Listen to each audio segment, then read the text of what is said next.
मंडळी, जनतेची सेवा हीच खरी पूजा आहे असं म्हणणाऱ्या एका राजकीय नेत्याने सेवा करत करत थेट रस्त्यावरच WWE शो सुरू केला। मंडळी, ही घटना उत्तर प्रदेशच्या आग्रा येथील आहे। अगदी आपलं वाहन आपली जबाबदारी या न्यायानं त्यांनी स्वतःच्या गाडीला दुसऱ्या गाडीवर आदळवलं आणि मग दुसऱ्या गाडीच्या मालकाला सामाजिक सुधारणा करण्याच्या हेतून सोबर मारहाण केली, जबर चोप दिला। या थरारक दृश्यांमुळे लोकांना एका क्षणासाठी वाटलं की एखादा ॲक्शन सीन सध्या शूट होतोय की काय, पण नाही, हे तर जनसेवा आणि रस्त्यावरील नेतागिरी यांची मिलाप होतं।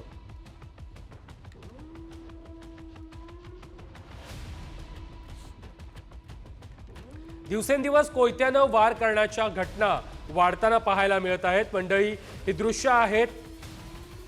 सध्या ही दृश्य पाहिल्यानंतर तुमच्या तळपायाची आग मस्तकात गेल्याशिवाय राहणार नाही। ही घटना आहे छत्तीसगडच्या बिलासपूर मधील। यावेळी एक व्यक्ती दुचाकीवरून जात असताना दुसऱ्या व्यक्तीच्या हातामध्ये धारदार शस्त्र घेऊन तो येतो आणि नंतर थांबता दुचाकी स्वारावरती सपासप वार करतो। या हल्ल्यामध्ये तरुण गंभीर जखमी झालेला आहे। अनैतिक संबंधाच्या संशयावरून दुचाकीवरून जाणाऱ्यावरती हा हल्ला करण्यात आल्याची माहिती मिळते। या घटनेमुळे परिसरामध्ये भीतीचं वातावरण निर्माण झालंय। दरम्यान या प्रकरणी पोलिसांनी आरोपीला बेड्या ठोकल्या आहेत।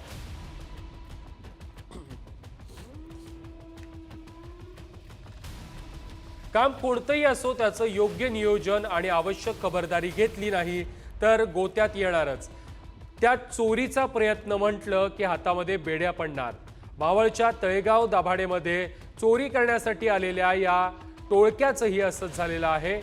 ते चोरी करण्याच्या इराद्यानं आले होते, मात्र चोरीचा प्रयत्नही फसला आणि त्यांचे चेहरे सुद्धा व्हायरल झाले आहेत। मुख्य बाजारपेठेतील काही दुकाने फोडण्याचा प्रयत्न या चोरट्यांनी केला। एका दुकानामध्ये घुसण्याच्या प्रयत्न केलेला होता।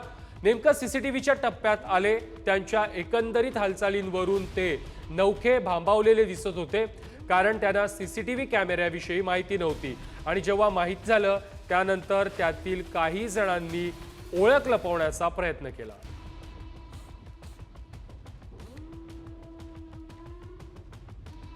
स्वतःचा जीव धोक्यात घालून एखाद्याचा जीव वाचवणारा म्हणजे देवदूतच असं म्हणतात। देवदूत प्राण वाचवण्यासाठी धावत येतात, पण तमिळनाडूच्या चेन्नईमधील ही दृश्य पाहून तुमचा यावर विश्वास बसेल।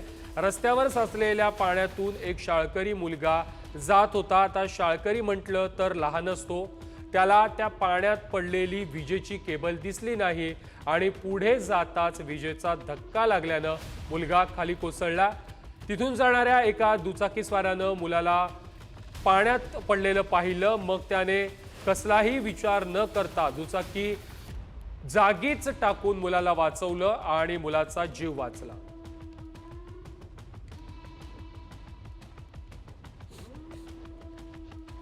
मंडळी, दहशत माजून तोडफोड दगडफेकीच्या घटना काही थांबता थांबत नाहीयेत। कुठं नेऊन ठेवलाय महाराष्ट्र माझा, असं ही दृश्य पाहून म्हणावं वाटेल, कारण या गुंडांना कायद्याचा धाक आहे असं जराही पाहायला मिळत नाहीये। म्हणजे ही दृश्य आहेत परभणीच्या गंगाखेड शहरातल्या सारडा कॉलनी येथे या गुंडांनी धिंगाणा घालून दहशत माजवत दुचाकीच्या किकने डोक्यामध्ये मारहाण केलेली आहे। या व्यक्तीला जखमी करत चारचाकी गाडीवर आणि दुकानावर दगडफेक देखील केली आहे। या दगडफेकीमध्ये चारचाकी वाहनाचं मोठं नुकसान झालंय।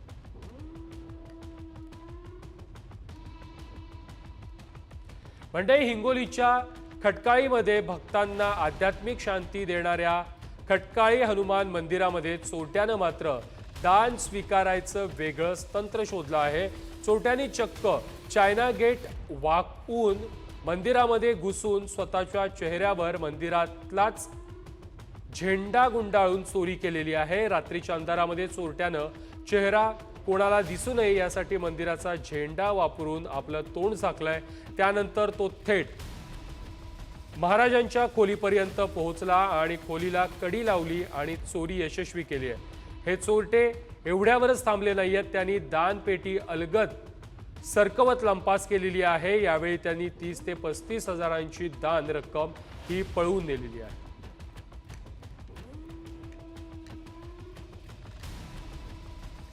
आता हा व्हिडिओ पाहिल्यानंतर तुम्हालाही काहीतरी मोठं झालं असेल असंच वाटतंय. होय, यावेळी मंडपात मांडव नाही आहे, थेट आखाडा सुरू झालेला आहे. मंडई, ही घटना उत्तर प्रदेशच्या फिरोजाबाद येथील आहे. लग्नाच्या मांडवामध्ये वरवधूच्या जयमालाचा कार्यक्रम व्हायच्या ऐवजी जोरदार हाणामारीचा कार्यक्रम पार पडलेला आहे. कारणही तितकंच गंभीर. बर्फाचा तुकडा कुणी आधी खाल्ला यावरून असेल किंवा काहीतरी किरकोळ वाद असेल. यामुळे दोन कुटुंबांमध्ये थेट लाट्याकाट्यांनी मारहाण करण्यात आलेली आहे. आत्मसमर्पणासाठी घेतलेल्या युद्धानं मंडप एक दिवसांसाठी आखाड्याच्या रूपामध्ये बदललेलं होतं.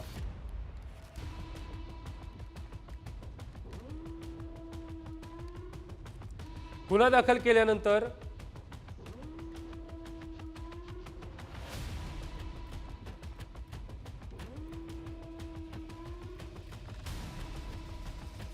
मंडई, दृश्य जरा निरखून बघा. ही घटना आहे उत्तर प्रदेशच्या मेरठमधल्या एका टोल नाक्यावरची. पण या घटनेमध्ये हा टोल नाका राहिला नसून वराडी मंडळींसाठी कुस्तीचा आखाडा बनलेला आहे. काही कळलं नसेल ना, हरकत नाही सांगतं. तर ते होतं असं की मेरठमधल्या या टोल नाक्यावरती टोल कर्मचारी प्रवाशांवर दादागिरी करत असतात. त्यांची गुंडगिरी सुरू असते. त्यावेळी बागपतहून मेरठमधील सरधना येथे जाणारी वरात या टोल नाक्यावर थांबते. त्यावेळी टोल कर्मचारी आणि या वराडी मंडळींमध्ये वाद होतो. वाद विकोपाला जातो. ही गुंड टोल कर्मचारी थेट या वराडी मंडळीचा पाठलाग करून त्यांना मारहाण करतात. या मारहाणीमध्ये 3 वराडी गंभीर जखमी होतात, तर इतर पळून आपला जीव वाचवतात. तसेच हे टोल कर्मचारी वराड्यांच्या गाडीवर दगडफेक करून गाडीचं नुकसानही करतात. गुन्हा दाखल केल्यानंतर तक्रारदाराच्या सुरक्षेवर नेहमीच प्रश्न उपस्थित होतो. सुरक्षेच्या कारणास्तव अनेक पीडित तक्रार दाखल करत नाहीत. तक्रारदाराला सुरक्षा देण्याची जबाबदारी प्रशासनाची आहे. मात्र ही दृश्य पहा, उत्तर प्रदेशच्या अमरोहातील आहेत. यात एका शिक्षिकेवर एक व्यक्ती हल्ला करताना दिसतोय. हा व्यक्ती दुसरा कोणी नसून अत्याचार प्रकरणातील आरोपी आहे. याच शिक्षिकेवर अत्याचार केल्याचा आरोप या व्यक्तीवरती आहे. गुन्हा मागे घेण्यासाठी त्याने शिक्षिकेला धमकावलेला आहे. तो थेट बंदूक घेऊन शाळेमध्ये शिरला आणि शिक्षिकेच्या डोक्यावर बंदूक रोखून तिला केस मागे घेण्यासाठी धमकावलेला आहे. आजवर आपल्या देशामध्ये अत्याचार प्रकरणातील आरोपी बिनधास्त फिरतात, कारण समाजाकडून होणारा त्रास आणि मग आरोपीच्या धमक्यांना घाबरून पीडित शांत बसतात. या घटनांना आळा घालणं गरजेचं आहे.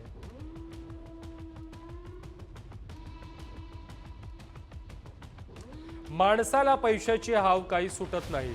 चालता चालता सोनं हिसकावून देण्याचे प्रकार आपण पाहिलेले असतील, पण आता चोरांनी हद्द गाठलेली आहे. या दृश्यांमध्ये पहा, रुग्णालयातील वॉर्ड बॉय एका मृत महिलेच्या कानातून दागिना चोरताना दिसतोय. अपघातामध्ये मृत पावलेल्या या महिलेला रुग्णालयात आणण्यात आलेलं होतं. परिस्थितीचा अंदाज घेत त्याने मृतदेहावर चादर टाकली आणि सोन्याचा दागिना काढून खिशात लपवला. हे दृश्य आहेत उत्तर प्रदेशच्या शामलीमधील.